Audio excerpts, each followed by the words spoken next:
तो कह रहे हैं कि इससे पहले कि ये किराए का मकान छोड़ना पड़े, उससे पहले समझ लो कि करना क्या है। दो ही ऑप्शन है आपके पास। या तो आपको पता हो कि जब शरीर छोड़ना होता है तो करना क्या होता है, या फिर जिसका ये शरीर है वो जबरदस्ती लेके जाएगा। तो तुम्हारे पास केवल दो ऑप्शन है। जैसे एक तैराक है, वो किसी को तैरना सिखा दे। आपने तैरना सीख लिया तैराक से। अब आपके पास हमेशा दो ही ऑप्शन है। हर इंसान के पास दो ऑप्शन है। जब भी पानी में गिरेगा या तो डूबेगा या तैरेगा। अब आपने तैरना सीख लिया, लेकिन आपका एक मित्र है जिसने तैरना नहीं सीखा। अब दोनों जा रहे हैं, अपना मस्ती में जा रहे हैं दोनों। उन दोनों को नहीं पता क्या होने वाला है, अपना मस्ती में जा रहे हैं। एक पुल के ऊपर चले, लकड़ी का पुल था बेचारा, जर्जर पुराना सा। जैसे पुल के ऊपर दोनों खड़े हुए, वो लकड़ी का फट्टा टूट गया। दोनों गिरे पानी में। पानी बहुत गहरा है। अब जिसको तो तैरना नहीं आता था, वो तो लगा डुबकियां खाने, और जिसने तैरना सीख लिया था उसको पानी डुबा भी नहीं पाया। पानी एक ही है दोनों के लिए, गहराई उतनी है दोनों के लिए, बहाव उतना ही है दोनों के लिए, लेकिन एक डूब रहा है और एक तैर रहा है। कारण क्या है? कारण है ज्ञान।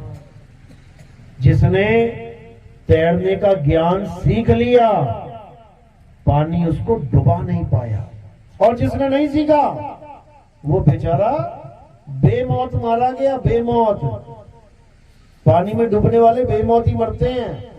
ना तो कोई बीमारी हुई, ना कोई एक्सीडेंट हुआ, ना कोई चोट लगी। बेचारा इसलिए डूब गया, तैरना नहीं आता था। कितना सिंपल। जो लोग डूब के मरते हैं उनके लिए एक अलग से तरस आता है कि बताओ, ये छोटी सी चीज नहीं कर सकता था जीवन में। अरे 5-10 दिन किसी तालाब में जाके बच्चों के साथ ही खेलता, तैरना सीख लेता तो कम से कम जान तो बच जाती। इतना पढ़ लिया, इतना लिख लिया, डॉक्टर बन गया, सब कुछ हो गया, लेकिन एक छोटी सी गलती की तैरना नहीं आता, मौत का कारण बन गई। अब हमारे लिए क्या शिक्षा है इसमें कि हम भी अपने दोस्त के साथ चल रहे हैं जिसको तैरना नहीं आता। यानी जो आत्मज्ञान में हैं, वो उन लोगों के साथ रह रहे हैं जिनको आत्मज्ञान की एबीसीडी भी नहीं पता। मृत्यु दोनों की आएगी। एक समय ऐसा आएगा मानो हार्ट अटैक आ गया, दोनों को आ गया। तो जब अज्ञानी जीव को अटैक आएगा तब वो तड़पेगा, रोएगा, चीखेगा, चिल्लाएगा, बचाव बचाव करेगा, हॉस्पिटल की तरफ भागेगा। लेकिन जब आत्मज्ञानी को अटैक आएगा तब उसको पता है मैंने क्या करना है। उसके पास एक विधि है जो उसके गुरु ने उसे समझा रखी है कि बेटा जब भी शरीर छूटे तो करना क्या है। अगर वो विधि तुम्हारे पास है तो मृत्यु तुम्हारा कुछ बिगाड़ ही नहीं सकती। क्यों? क्योंकि तुम्हें मृत्यु आ ही नहीं सकती, क्योंकि तुम शरीर हो ही नहीं। कौन हो तुम? आत्मा। जब हम आत्मा हैं तो फिर मृत्यु किस चिड़िया का नाम है भाई? और किसको मारेगी ये? आत्मा को ना तो कोई शस्त्र काट सकता है, ना अग्नि जला सकती है, ना वायु सुखा सकती है, ना जल भिगो सकता है। तो मृत्यु कैसे मारेगी इसे? इसको नहीं मार सकती। किसको मारेगी? शरीर को मारेगी। और किसी का शरीर नहीं बचेगा, किसी का भी नहीं। भगवानों का शरीर नहीं बचा। कृष्ण जी के पैर में क्या लगा था?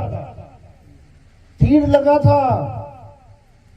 तब उनका शरीर छूटा, शरीर की मृत्यु हो गई। पैर में तीर लगा शरीर के, कृष्ण जी के नहीं लगा। कृष्ण जी शरीर नहीं है कि कोई सोचे कृष्ण जी शरीर है और कृष्ण जी के पैर में तीर लग गया, कृष्ण जी की मृत्यु हो गई। बताओ, भगवान ही मार दिया इन लोगों ने। कि भगवान की मृत्यु कैसे हो? भगवान भी मरता है कभी क्या? वो कभी नहीं मर सकते। और वही नहीं, हम भी कभी नहीं मर सकते। कबीर साहब समझा रहे हैं, अरे हम ना मरे मरे संसारा और हमको मिला जियावन हारा। हमें ऐसा ज्ञान मिल गया जिसने हमें सदा सदा के लिए जीवित कर दिया, जिसने हमें ये समझा दिया, ये बता दिया, जिसने हमें ये अनुभव करवा दिया कि हम हैं क्या। और जिस दिन हमें ये अनुभव हो गया, उसी दिन से मौत का तांडव अपने लिए खत्म हो गया। अब कुछ नहीं है, अब केवल इंतजार है मृत्यु का। जब मर्जी आ जाए, आज आ जाए, कल आ जाए, परसों आ जाए, स्वागत है उसका। क्यों? क्योंकि जिसकी जो चीज है वो ले जाएगा। आपने किसी से किराए के लिए गाड़ी ले ली एक दिन के लिए, आप खूब घुमा रहे हो, टहला रहे हो शहर में। अब कल को जब वो आएगा तो क्या करोगे? रोने लग जाओगे, मत ले जाओ, मत ले जाओ, मत ले जाओ। क्या करोगे? किराया दिया है, गाड़ी ली है, समय पूरा हो जाएगा, गाड़ी वापस कर देंगे। बस इतना सा खेल है। लेकिन हम गाड़ी ले तो आए, लेकिन देते नहीं बन रहा है। कहां है वो गाड़ी? कहां है गाड़ी? ये खड़ी है, ये शरीर गाड़ी है तुम्हारी। लेके तो आ गए मां के गर्भ से, लेकिन देते नहीं बन रहा है। देने में हालत खराब हो रही है। क्यों? क्योंकि हमें यही समझ में नहीं आ रहा कि इस गाड़ी के बिना हम जाएंगे कहां। अभी तो गाड़ी में बैठे हैं, समझ में आ रही है बात। हाँ ठीक है, हम जिंदा हैं। शरीर देख देख के एक दूसरे का सोच रहे हैं, हाँ हाँ हम जिंदा हैं। और जब गाड़ी देने की बात आई, शरीर देने की बात आई, तब रोने लग जाते हैं। बचाओ बचाओ करते हैं, पूरी उम्र पूजा पाठ करते हैं। क्यों? स्वर्ग जाएंगे, स्वर्ग जाएंगे। पंडित जी भी कह रहे हैं बेटा पूजा करो वरना नरक चले जाओगे। हाँ पंडित जी कर रहे हैं पूजा, सारी उम्र पूजा करी स्वर्ग जाने के लिए। लेकिन जब डॉक्टर ने कहा कि तुम्हारी किडनियां फेल हो गई बेटा, थोड़े दिन के मेहमान हो, तब क्या होगा? तब रोने लग जाएंगे, पंडित जी बचा लो, डॉक्टर साहब बचा लो। अरे अब तो स्वर्ग जाने की बारी आई, सारी उम्र पूजा इसीलिए तो करी थी कि स्वर्ग जाना है। अब स्वर्ग जाने की बारी आई तो रोना स्टार्ट हो गया। वही मुसलमान का काम है। सारी उम्र नमाज पढ़ेंगे कि खुदा के पास जाएंगे, जन्नत में जाएंगे, और डॉक्टर ने कह दिया चंद दिन का मेहमान है तो रातों की नींदें उड़ जाएंगे। अरे भाई मर जाऊंगा। अरे मरेगा नहीं तो जाएगा कैसे? बिना मरे जाएगा क्या? मर के ही जाना पड़ेगा वहां पे। लेकिन अज्ञानी मरेगा, ज्ञानी नहीं मरता कभी। ज्ञानी के पास क्या है? आत्म ज्ञान। उसके पास आत्म ज्ञान है। उसको मृत्यु मार ही नहीं सकती, क्योंकि उसको जब इस गाड़ी का मालिक आएगा और कहेगा भैया गाड़ी वापस कर, हमने ऐसे करके उसको पकड़ा देनी है। बस इतना सा खेल है। लेकिन ना समझने के कारण दुर्दशा हो जाती है, दुर्दशा। मरते मरते लोग रोते हैं, चीखते हैं, चिल्लाते हैं, गिड़गिड़ाते हैं। उनको देख के सामने वाले की हालत खराब होने लग जाती है। लेकिन जो आत्मज्ञानी होते हैं वो क्या करते हैं?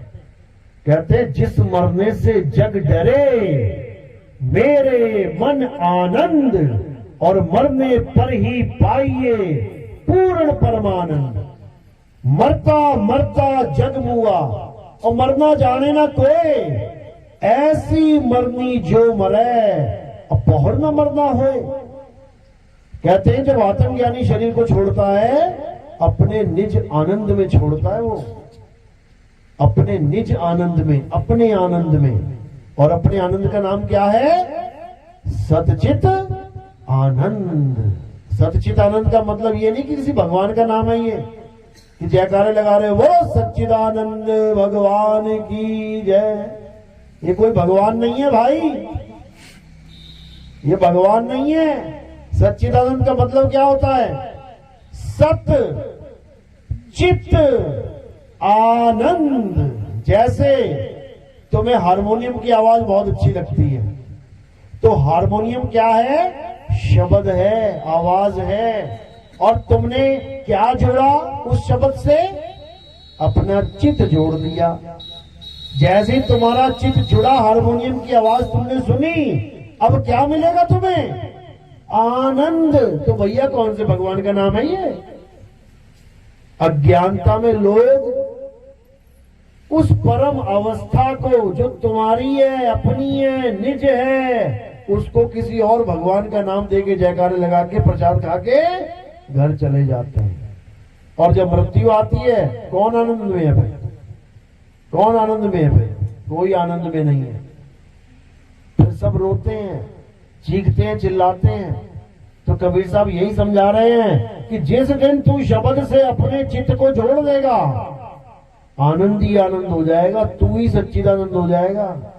हमारा ही स्वरूप है सत्य चित आनंद। यानी अपने इस नकली स्वरूप से अपने चित्त को हटा के अपने सत्य स्वरूप से जोड़ने पर जो आनंद मिलता है, उसी को सच्चिदानंद कहते हैं।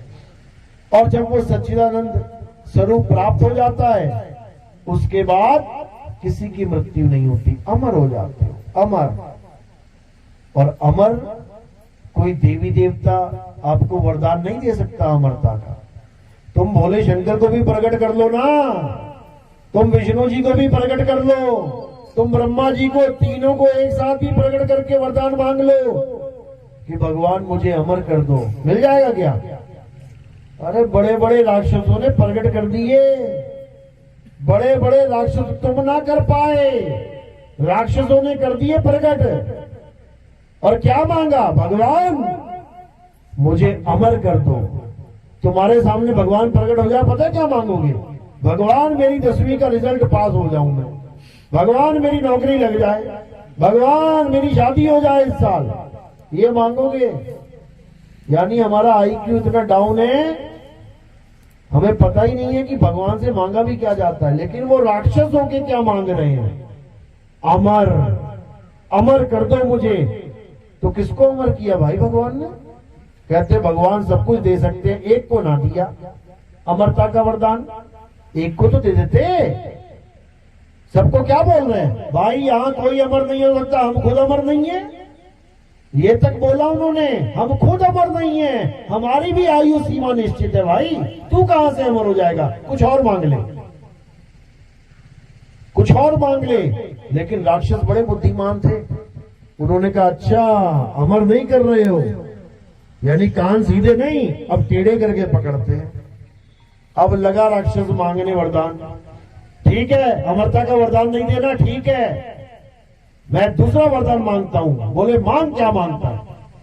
कहता मैं दिन में ना मरूं, मैं रात में ना मरूं, मैं धरती पे ना मरूं, मैं आसमान में ना मरूं, मैं घर के अंदर ना मरूं, मैं घर के बाहर ना मरूं, मैं अस्त्र से ना मरूं, मैं शस्त्र से ना मरूं, मैं आदमी से ना मरूं, मैं जानवर से ना मरूं। लगा दी बुद्धि, पूरी बुद्धि लगा दी अमर होने के लिए। और तुमसे कहा जाता ना चल दूसरा ऑप्शन मांग ले, फिर तो तुम पता नहीं क्या मांग लेते हो। लेकिन राक्षस बहुत होशियार थे, हमने बना दिया उनको राक्षस।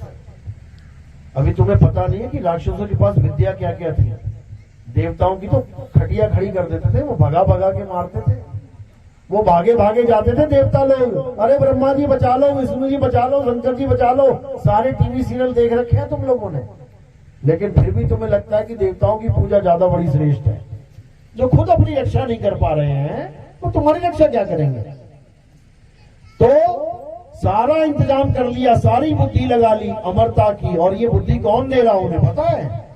कौन दे रहा है? गुरु देता है बुद्धि। चेले की इतनी बुद्धि नहीं होती कि वो कुछ समझ ले बात को। गुरु से बुद्धि मिलती है। और उनका गुरु कौन है? राक्षसों का गुरु कौन है? शुक्राचार्य। नाम में ही शुक्र है कि शुक्र है कि हमारा एक आचार्य है। यानी राक्षस भी इतने सियाणे हैं कि गुरु महिमा जानते हैं। जो हम भजन गा रहे हैं गुरु गुरु गुरु, वो भी जान रहे हैं भैया गुरु होना चाहिए। लेकिन इंसान नहीं जान रहा है कि गुरु होना चाहिए।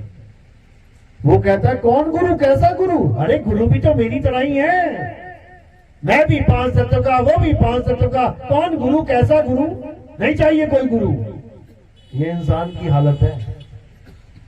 लेकिन कबीर साहब समझा रहे हैं, गुरु की महिमा गा रहे हैं। गुरु गोविंद दोनों खड़े और काके लागू पाए, बलिहारी गुरु आपने गोविंदियो बताए।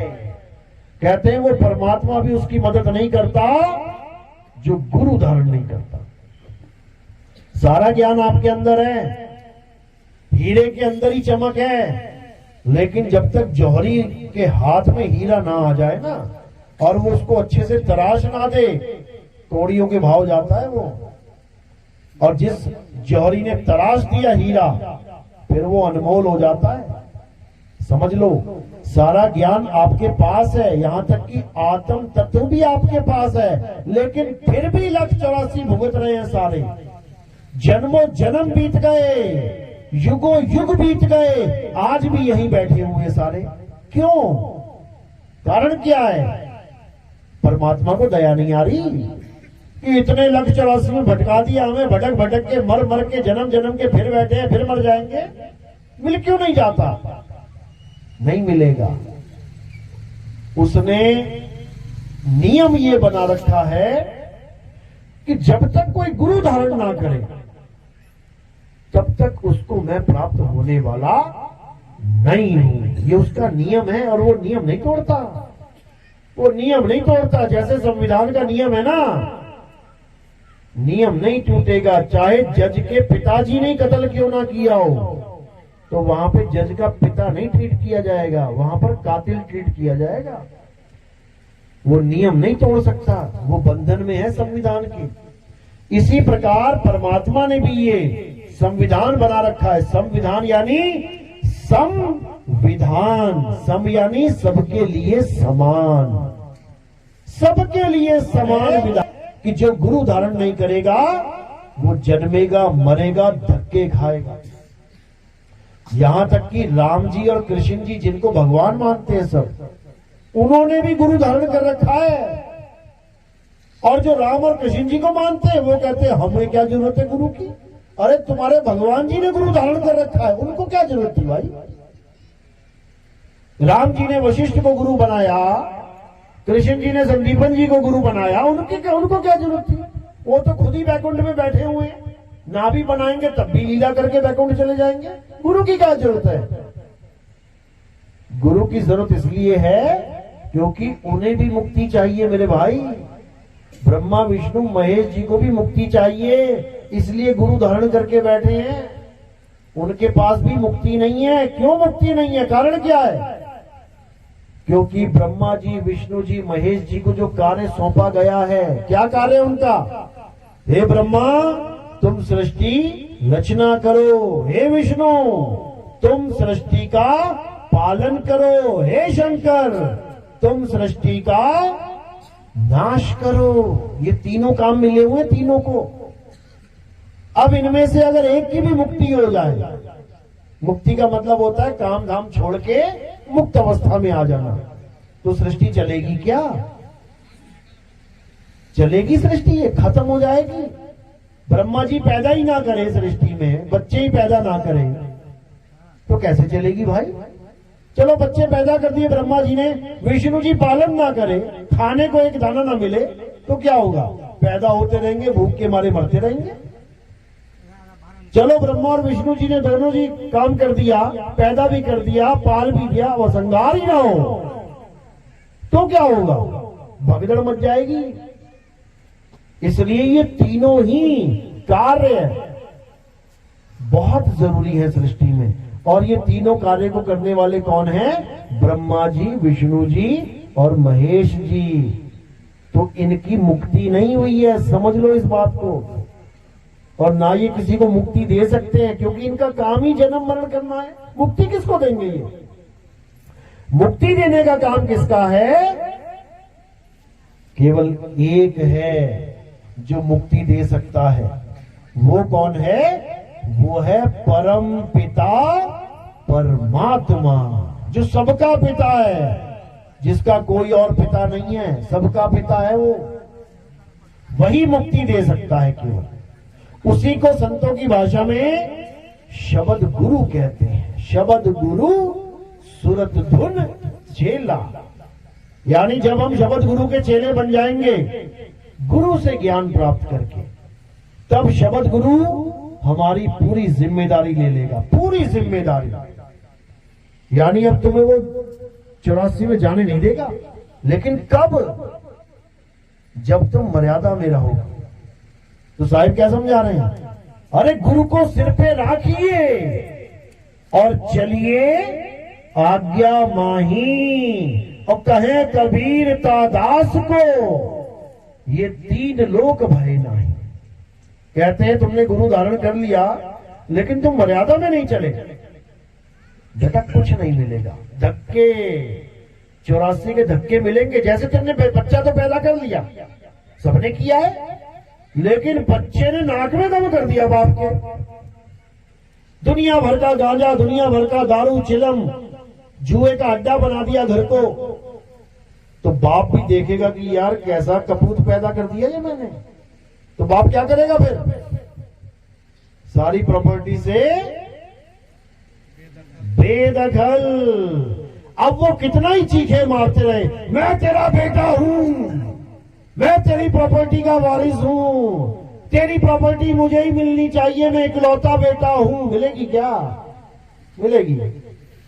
बस ऐसे ही चीखे मारेंगे अंत समय में कि मैं भी शब्द गुरु का चेला हूं, मेरी भी मुक्ति होगी। बेटा मर्यादा तोड़ी है तूने और जिसने मर्यादा तोड़ दी उसका शब्द गुरु से कोई कनेक्शन नहीं है, नहीं है। समझ लो, सबका बाप है वो, लेकिन उसने जो मर्यादा बनाई है वो तोड़ेंगे तो फिर वो किसी का नहीं है, वो सबसे अलग है। इसलिए साहिब ने कहा, कहे कबीर सुनो भाई साधो, साहिब जैसे को तैसा है। अगर तुम मर्यादा में रहोगे तुम्हारा बाप बन के रहेगा वो, और अगर तुमने घर को जुआ खाना बना दिया, नशेड़ी का अड्डा बना दिया, तो लट भी है उसके पास, फिर वो भी जानता है कि कैसे ठीक किया जाता है। जो पैदा करना जानता है वो भी ठीक करना भी जानता है। तो इसीलिए गुरु की महिमा है, गुरु धारण करना जरूरी है। कहते हैं बिन गुरु पढ़े जो वेद पुराना, और सार ना जाने रहे अज्ञाना। सारी उम्र वेद पुराण गीता भागवत तुम पढ़ पढ़ के तुम कितने ही बड़े ज्ञानी बन जाओ, कहते सार ना जाने रहे अज्ञाना, यानी तुम अपना सार नहीं जान पाओगे। सार क्या है? तुम्हारा स्वरूप ही सार है, तुम्हारा सत्य स्वरूप, तुम्हारा आत्म स्वरूप ही सार है। उसी को जानना है। वेद पुराण तो मात्र संकेत हैं। वेद पुराणों को रट के कोई एग्जाम थोड़ी नहीं देना है कि नंबर कम आ गए तो 84 में चला जाऊंगा, कि मुझे सारे श्लोक रटे होने चाहिए तब मेरी मुक्ति होगी। अरे पोथी पढ़ पढ़ जगमुआ, और भयो न पंडित कोई, एक है आखर पीव का, पढ़े सो पंडित होए। केवल एक अक्षर की पढ़ाई है कबीर पंथ में। ये एक अक्षर ही समझ में नहीं आ रहा किसी को। साहिब समझा रहे हैं, इस एक अक्षर को जिसने जान लिया उसकी 101% मुक्ति हो जाएगी। और जो 52 अक्षर पढ़ पढ़ के गुण गुण के सारा समय जीवन बर्बाद करके चले जाते हैं, वो 84 के ढोर हैं, वो 84 में जाएंगे। तो साहिब समझा रहे हैं, 52 अक्षर जोरे आन, सक्या न अक्षर एक पहचान।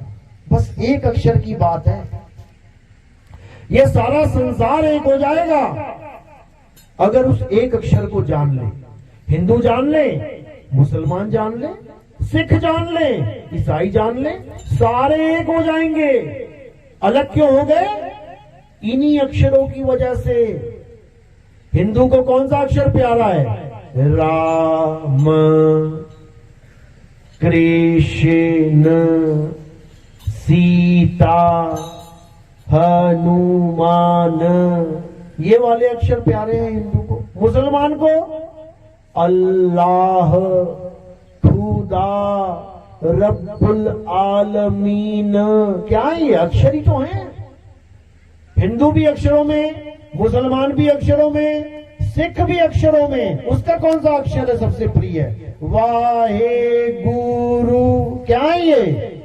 अक्षर ही हैं। हिंदू अपने अक्षरों को पकड़ के बैठा है, मुसलमान अपने अक्षरों को पकड़ के बैठा है, सिख अपने अक्षरों को पकड़ के बैठ गया, ईसाई अपने अक्षरों को पकड़ के बैठ गया। पकड़ सबने ही अक्षर रखे हैं, लेकिन ये अक्षर एक दूसरे से अलग करने वाले हैं। क्यों? क्योंकि ये 52 अक्षर है। ये 52 अक्षर सबको अलग करने में सबसे बड़ा रोल निभाते हैं, और सबको एक करने में वो एक अक्षर सबको एक करने में अहम भूमिका निभाएगा।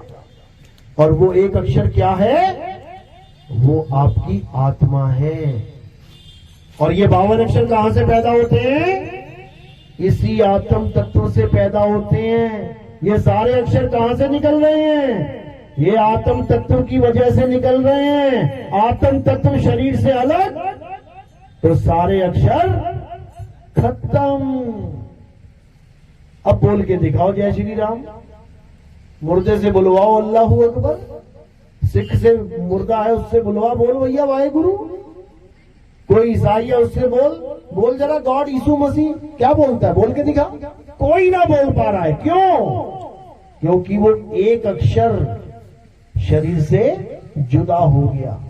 वही है एक अक्षर, और उसी को आत्मा कहते हैं। आत्मा अक्षर का मतलब क्या होता है? जब हम इसका संधि विच्छेद करेंगे तो आता है आ प्लस शर। शर यानी नाशवान। कोई भी चीज है जो नाशवान है वो शर है। उसके आगे आ लगा दिया, अब क्या बन गया? अक्षर यानी अविनाशी। तो कौन है अविनाशी? सारे संसार में नजर घुमा के देख लो, जो चीज तुम्हें दिखाई दे रही है, क्या तुम उसको अविनाशी कह सकते हो? कोई भी ले लो, ये काया ले लो, ये पेड़ पौधे ले लो, ये जानवर ले लो, ये धरती आसमान जो भी दिख रहा है, ये सब नाशवान है। तो अविनाशी क्या है? अविनाशी केवल आत्मा है। उसी को अक्षर बोला गया है। तो कबीर साहब ने समझाया, नहीं कबीर नहीं धर्मदासा, अक्षर एक सब घट ही निवासा। वाही को सतपुरुष कहिए और आदि अंत अक्षर गह रहिए। ये कबीर साहब की मूल वाणी है। क्या समझा रहे हैं? कह रहे नहीं कबीर नहीं धर्मदासा, यानी जो हमें शरीर दिखाई दे रहे हैं ये वो असली चीज नहीं है। असली क्या है? नहीं कबीर नहीं धर्मदासा, अक्षर एक सब घट ही निवासा। सब घटों में जो विराजमान आत्म तत्व है वही है असली अक्षर। उसी को जानना है। कोई हिंदू है, हिंदू होके जान ले। कोई मुसलमान है, मुसलमान होके जान ले। कोई सिख है, ईसाई है, तो सिख ईसाई होके जान ले। जानना किसे है? अपनी आत्मा को जानना है। जैसे प्यास लगी हिंदू को, प्यास लगी मुसलमान को, प्यास लगी सिख को, प्यास लगी ईसाई को। अरे प्यास लगी जो किसी धर्म का भी नहीं है तो क्या पिएंगे? वो एक ही चीज पिएंगे और वो है पानी। अब उस पानी के नाम बहुत सारे रख लिए। हिंदुओं ने कुछ रख लिया, अंग्रेजों ने कुछ रख लिया, अरब देश में मुसलमानों ने कुछ रख लिया, जापान वालों ने कुछ रख लिया, चाइना वालों ने कुछ रख लिया, इटली वालों ने कुछ रख लिया, मॉरिशस वालों ने कुछ रख लिया, मोरक्को वालों ने 195 देशों में 195 नाम रख लिए पानी के अलग अलग। लेकिन जब प्यास लगती है तो क्या करते हैं? सारे नाम साइड में कर देते हैं और क्या करते हैं? उस एक तत्व को ग्रहण करते हैं, पीते हैं। ऐसा नहीं है कि हिंदू को प्यास लगी तो जपेगा पानी पानी पानी पानी पानी, और अंग्रेज को प्यास लगी तो कहेगा वाटर वाटर वाटर वाटर। ऐसा नहीं है। अगर पानी पानी वाटर वाटर जपने लग जाएगा तो थोड़ा बहुत जो गला गीला है ना वो भी सूख जाएगा और ज्यादा प्यास लग जाएगी। पानी पानी बोल के और प्यासा मरेगा। तो क्या करना है? पानी पानी जपना छोड़ना है। और क्या करना है? पानी को ढूंढना है। पानी है कहां? मटके में है, फ्रिज में है, बोतल में है। अरे कहां रखा है पानी? भैया पानी दे दो।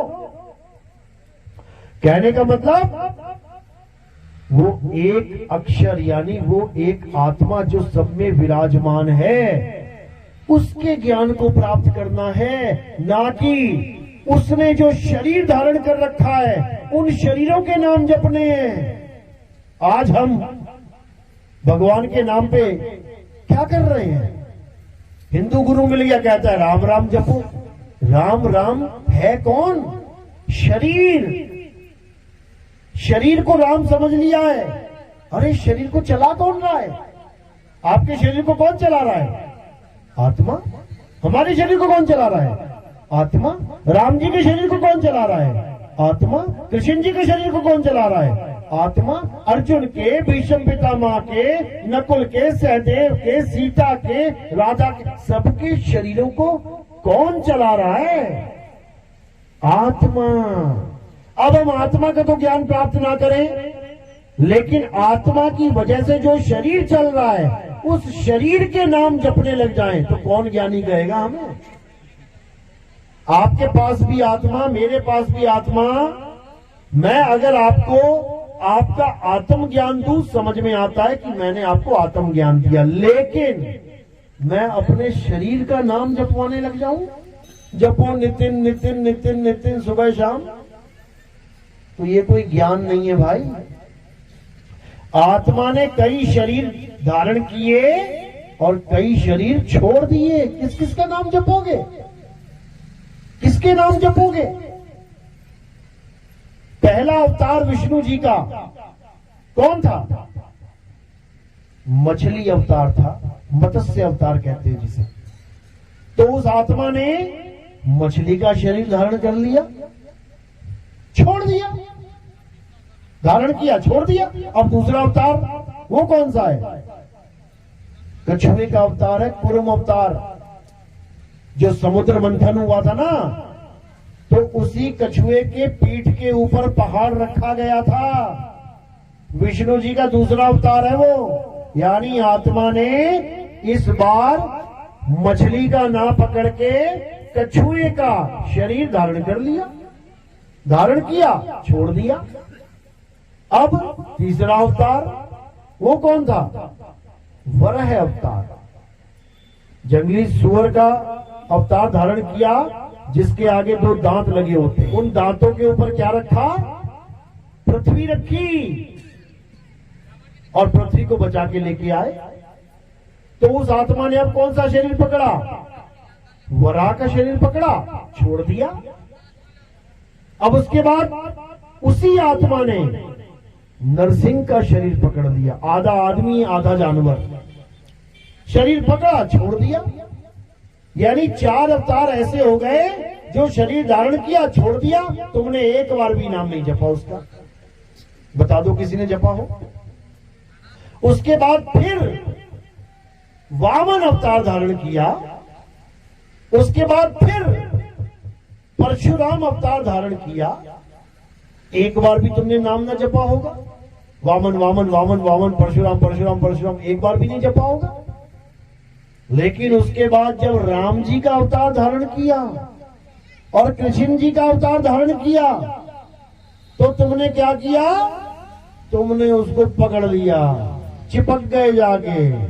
अब क्या कर रहे हो तुम? हरे राम हरे कृष्णा, हरे राम हरे कृष्णा। अरे भाई, ये भी वही अवतार है जो पकड़े और छोड़ दिए,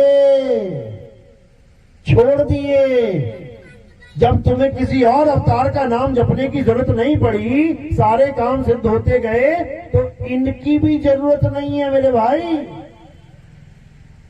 तो जरूरत किसकी है? जरूरत उसकी है जो ये सारे अवतार धारण कर रहा है। जिसने मछली का शरीर धारण करके छोड़ दिया, वराह का शरीर धारण करके छोड़ दिया, राम जी का शरीर धारण करके छोड़ दिया, कृष्ण जी का शरीर धारण करके छोड़ दिया, नौवां अवतार बुद्ध जी का शरीर धारण करके छोड़ दिया। समझो, तुमने एक बार भी ना जपा होगा हिंदुओं ने ओम बुद्धाय नमः, ओम बुद्धाय नमः, वो कोई नहीं जपवाएगा तुम्हें। नौवां अवतार है विष्णु जी का, तुम्हें 7वें और 8वें में अटका के रखेंगे, हरे रामा हरे कृष्णा हरे रामा हरे कृष्णा, और कहेंगे इस नाम से तुम्हारी सारी मुसीबतें टल जाएंगी। 700 साल मुसलमानों ने राज किया, मुसीबत न टाल पाए। 700 साल एक मुसीबत नहीं टली हमारी। कहां चले गए थे ये सारे मंत्र बोलने वाले, हरे राम हरे कृष्ण? उसके बाद अंग्रेज आ गए, 200 साल अंग्रेजों ने हमारी हालत खराब कर दी। कहां चले गए थे ये मंत्र जो अब आजादी के बाद तुम कहते हो कि ये मंत्र जप लो, कोई तुम्हारा बाल नहीं बांका कर सकता। 900 साल धक्के खाए हमने, कहां चले गए थे ये मंत्र? और अगर फिर कोई आ गया तुम्हारे ऊपर राज करने वाला, फिर जप के देख लेना एक बार, शायद बला टल जाएगा, लग जाएगा पता। तो ये लोग केवल और केवल मूर्ख बनाते हैं धर्म के नाम पे, जबकि गीता क्या कहती है? हे अर्जुन, इस दुनिया में केवल एक सत्य है, दो नहीं है कि दो सत्य हैं। इस दुनिया में केवल एक सत्य है, और वो सत्य केवल और केवल आत्मा है।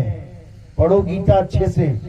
हे अर्जुन, जो अपनी आत्मा में रमण करते हैं, जो अपनी आत्मा में तृप्त हैं, जो अपनी आत्मा में संतुष्ट हैं, उनके लिए कोई धार्मिक कर्म कर्तव्य लागू ही नहीं होता।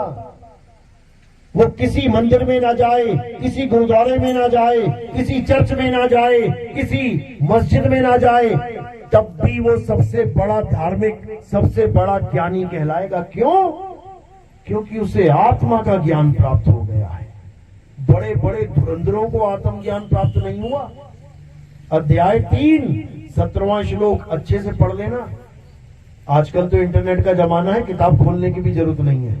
जैसे ही बोलोगे अध्याय 3 17वां श्लोक तुम्हारे सामने आ जाएगा, और फिर देखना कि हमें गीता क्या समझा रही थी और इन लोगों ने हमें क्या समझा दिया। इन लोगों ने हमें 7वें और 8वें अवतार में रोक दिया, जबकि अवतार तो आगे और हैं। 9वां अवतार बुद्ध अवतार है, और 10वां अवतार कल्कि अवतार है। अगर हम मुसीबत में हैं, तो हमें किसका नाम लेना चाहिए? जो गुजर गए या जो आने वाला है?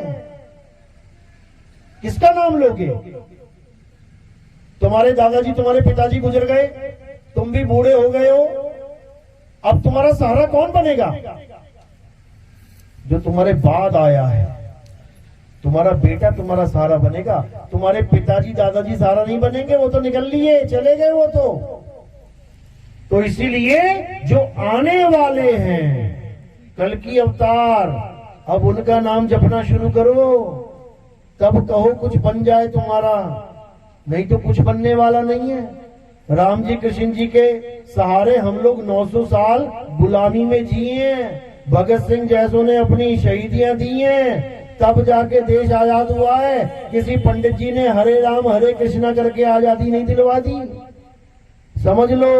और अगर कोई फिर आ गया तुम्हें गुलाम बनाने वाला, तो तुम्हें आत्मनिर्भर होना पड़ेगा, तब गुलामी खत्म होगी। आत्मनिर्भर यानी अपने ऊपर निर्भर होना पड़ेगा, तब तुम उनका सामना कर पाओगे, समझ लो।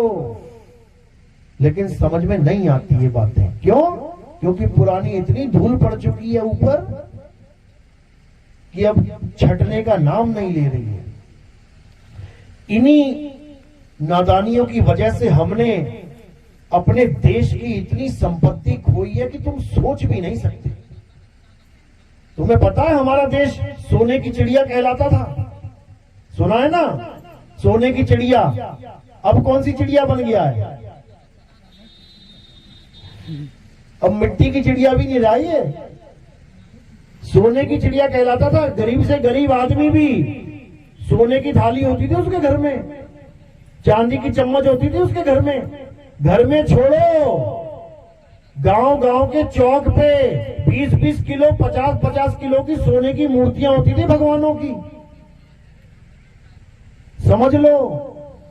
इसीलिए आए सारे लुटेरे भारत में, नहीं तो भारत में क्यों सबने टारगेट बनाया।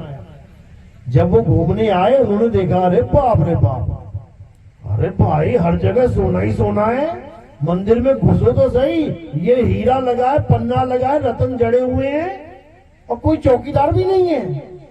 कितने बड़े बेवकूफ हैं ये लोग। हमारे देश में तो छोटी सी भी चीज है वो संभाल संभाल के रखते हैं, इन्होंने सड़क के बीचों बीच 50 किलो की सोने की मूर्ति रख रखी है। कितने बड़े बेवकूफ हैं ये लोग। देख वेख के सारा घूम घूम के चले गए अपने घर। बताया महाराज को, अरे महाराज ये तो कुछ भी नहीं है तुम्हारे पास, भारत में जाके देखो, जितना तुम अपने खजाने में लेके बैठे हो वो तो सड़कों पे फेंक के बैठे हैं। आगे फिर घोड़ों पे बैठ के चीनी फेंकोगे तो चींटी आएगी। अब जब चींटी आई और उठा उठा के मूर्तियां हो गई सप्लाई, तब नानी याद आई। फिर अकल आई कि अरे भैया लुट गए, बर्बाद हो गए। और एक बार नहीं लुटे, पता नहीं कितनी बार ठोकर खा के अकल आई। सोमनाथ का मंदिर कितनी बार लूटा पता है? कितनी बार? 17 बार। पूरे गांव में, पूरे शहर में, पूरे भारत में। तुम ये खबर फैला देना कि कोई एक ऐसा आदमी है जिसका घर 17 बार लूटा हो, 17 बार चोरी हुई हो। मुश्किल ही है कोई एक मिलेगा, क्योंकि एक आम आदमी भी 1 बार, 2 बार, 3 बार, 4 बार, 5 बार, 6 बार, 10 बार चोरी होने के बाद इतना अलर्ट हो जाता है कि अब ना होने देता चोरी। एक आम आदमी, लेकिन वो भगवान का घर था भाई। सोमनाथ मंदिर, त्रिकालदर्शी भोले शंकर बैठे हैं अंदर। भगवान शंकर जी का घर कितनी बार लुट गया? 17 बार। क्यों लुटा 17 बार? कारण क्या था? मंदिर सजा हुआ है, सब कुछ बढ़िया है, सब कुछ एकदम बढ़िया। कोई लुटेरा आया, सारा मंदिर खाली करके चला गया। अब क्या बचा मंदिर में? हीरे ले गया, जवाहरात ले गया, सोने की मूर्तियां ले गया, चलो ठीक है एक बार ले गया। अब क्या बचा मंदिर में? अब क्यों आएगा वो दोबारा लूटने? तुम्हारा घर कोई खाली करके ले जाए, माल खजाना सारा ले जाए, वो दोबारा आएगा तुम्हारे घर में खाली मकान लूटने? क्यों आया दोबारा? कारण क्या था? क्योंकि हम लोगों ने, ये छोटी बुद्धि ने दोबारा से सजा दिया, दोबारा से हीरे मोती जवाहर पन्ना सोना चांदी लगा दिया। उन्होंने कहा अरे भाई बढ़िया बनते हैं यार, ये तो एक बार तो मजा आया, ये दोबारा तैयार कर दिया सारा मामला, दोबारा आके फिर लूट के लेके चले गए। अब तीसरी बार क्यों आए? 2 बार खाली कर दिया खजाना, दीवारें रह गई खड़ी हुई, अब तीसरी बार क्यों आएंगे? कोई क्यों आए पता है? क्योंकि फिर सजा दिया। वो चौथी बार आए, फिर सजा दिया। वो 5वीं बार आए, फिर सजा दिया। वो 7वीं 8वीं 10वीं 11वीं 12 बार लूट लिया। 18वीं बार क्यों नहीं आए? 18वीं बार क्यों नहीं आए?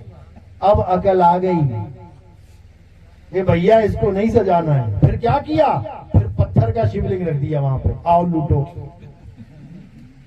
आओ लूटो जरा। अब कौन लूट के लेके जाए तुम्हारा पत्थर का शिवलिंग? सोने का होता, चांदी का होता, लेके जाते, पत्थर कौन लेके जाएगा? इसीलिए बच गया, इसीलिए बच गया। समझ लो भगवान का घर इसलिए बच गया 17 बार लूटने के बाद, क्योंकि अकल आ गई। अकल आ गई कि भगवान अपने घर की रक्षा नहीं कर सकते। अकल आ गई, कौन करेगा रक्षा? आत्मा करती है रक्षा। आत्मा अगर वहां पे 100 बंदों की, 200 बंदों की, 500 बंदों की फौज खड़ी होती ना उस मंदिर की रक्षा के लिए, लूट लेता कोई? क्यों? क्योंकि वहां पे आत्मा